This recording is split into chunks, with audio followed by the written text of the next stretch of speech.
Okay. Det her, det er Train Boogie, og det er vores design til vores første store opgave i interaktionsdesign.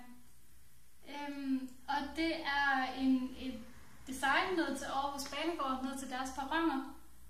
Det går lidt ud på at skabe en social interaktion dernede for passagererne, der står og venter. Og det går ud på, at der er de her puder, som er nogle trykfølsomme puder. Hver af de her puder, de repræsenterer et instrument eller et beat fra en sang. Og hvis man træder op på puden, som I kan se manden her har gjort, så aktiveres den, og beatet begynder, og så kører det i loop. Alt efter hvor manden står hen på puden, så forvrænges det her loop, forvrænges den her melodi, og får et nyt lydbillede.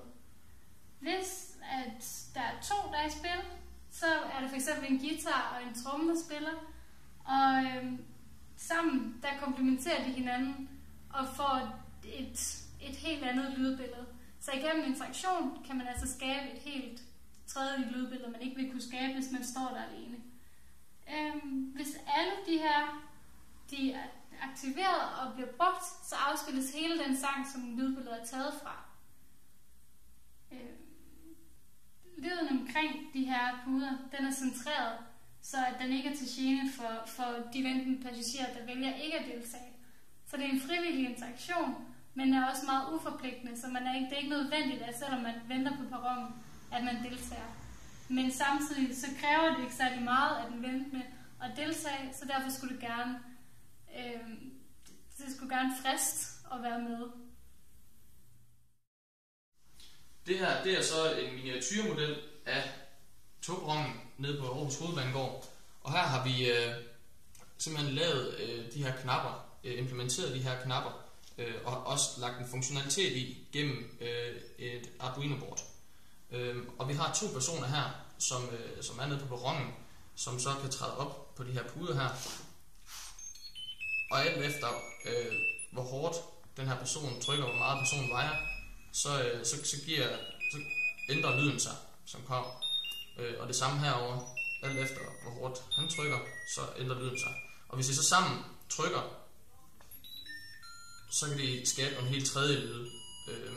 Og i det her tilfælde er det så bare en meget dybere lyd, end en person kan skabe for sig selv. Det her, det er teknikken bag vores mini-projekt Train Boogie. Og her kan du se de trykfølsomme modstande, som vi har placeret under de her ting, som vi får dannet nogle knapper, som er lidt mere intelligente end nogle almindelige trykknapper. De kan altså registrere, hvor hårdt man trykker, og jo hårdere du trykker, jo større modstand bliver der givet. Og de her trykfølsomme modstande giver deres analoge output til Arduino-boardet gennem en fælles ledning, og det er det, der tillader os at lægge de her modstande sammen. Og det giver den her effekt, hvor man kan høre en helt tredje og dybere lyd, når de trykkes ned samtidig. Altså den her. Og når de trykfølsomme modstande bliver trykket ned, så sendes det her signal, den her modstand fra signalet fra modstanden til piezo-højtaleren, som ændrer frekvens alt efter hvor kraftig sensoren påvirkes. Og selve programmet, det håndterer de her inputs og outputs som danisk kredsløb og sørger for tolkning af sensorernes output til lyden og lysets input. I programmet defineres de her rigtige værdier vedrørende RGB-farverne, sensorerne og lyden, så der kan dannes kontrol over hvilke farver der viser sig i opstillingen, hvor stort et spektrum modstand man kan bevæge sig i, og hvornår lyset skal tændes, fades og slukkes. Og det var den tekniske del bag vores mini-projekt Train Boogie.